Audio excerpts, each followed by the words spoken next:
Почитувани граѓани, почитувани медиуми. Сомнителното работење на СДСМ и на оваа влада нема крај. Нов ден, нов скандал во РЕК Битола и во Елем. Денес објавуваме нов договор во 4 очи помеѓу РЕК Битола и СВ Инвест, договор за ископ на јаловина во Суводол. Тендер вреден 49 милиони денари, исто така 800.000 евра како вчерашниот, склучен пред нова година.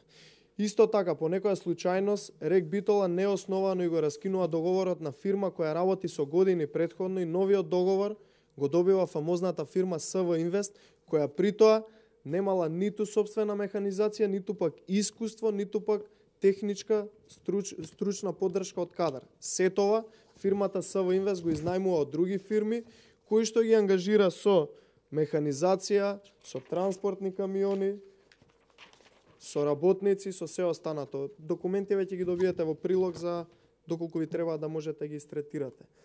Се она што им е практично потребно за ископ на јаловина од рудникот Суводол, СВ Инвест го изнајмува од други фирми, односно подизведувачи. Значи да сумираме, фирма без механизација, без багери, без транспортни камиони, без работници, добива тендер од 49 милиони денари, потенцирам, договорен во 4 очи, помеѓу РЕК Битола и СВ Инвест, за сметка на сериозни компании, кои што имаат долгогодишно искуство претходно, а им е раскинат договорот неосновано.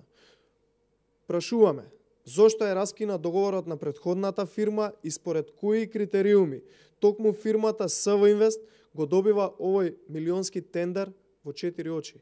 Дали може би тука некој извршил влијание токму фирмата СВ Инвест да ги добива сите милионски тендери во РЕК Битола, кои верувајте се неколку на број и ќе имате можност да ги дознаете сите наредниве денови. Очигледно е дека единствен критериум да се добие тендер во РЕК Битола е да бидеш поврзуван и да бидеш во блиски релации со картелот на власт. Почитувани, ова е начинот на работа на СДСМ, на заеви, на криминалниот картел и на власта. Сомнеш за криминал и ништо друго. Личен интерес и личен профит единствено на конто на фамилијата.